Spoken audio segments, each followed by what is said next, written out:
এক জেলে ছিল, বড় এক মাছ ধরেছে নদী থেকে, বিশাল মাছ।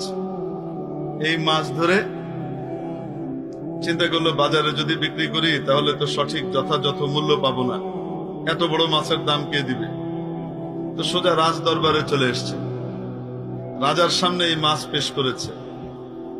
মাছ দেখে রাজা মশাই তো খুব খুশি, এত বিশাল আকৃতির মাছ তো আমি দেখিই নাই, এত বড় মাছ, এত সুন্দর।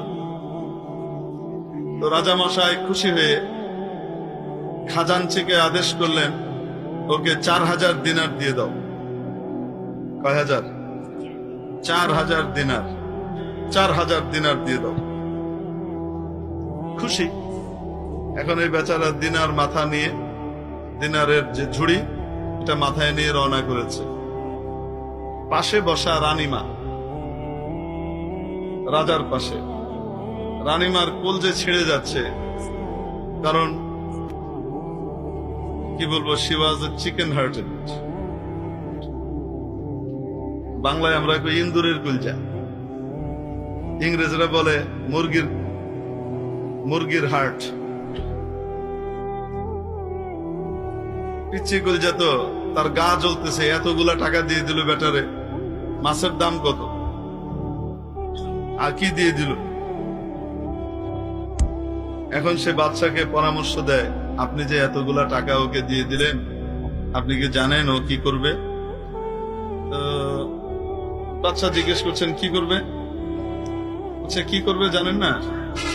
ও গিয়ে লোকজনের কাছে এলাকায় বলে বেড়াবে যে রাজাকে ভালো একটা ধরা খাওয়াই দিয়ে আসছে, বেকুব রাজাকে ভালো মতো বোকা বানিয়েছি, 1 দিনারের মাছের পরিবর্তে 4000 দিনার নিয়ে চলে আসছে, আপনাকে নির্বোধ আর বেকুব প্রমাণ করবে। রাজা বললেন, তাই নাকি? রানী বলে, অবশ্যই। আপনি তো মানুষের চেহারা পড়েন না, সরল মনে সবকিছু দেন, আমি তো থট রিড করি, আমি সকলের চেহারা দেখে মন পড়ি, সে কি চিন্তা করছে, অতএব তাই করবে। কি করা? আপনি টাকাটা ফেরত নিয়ে নেন, মাছ দিয়ে দেন।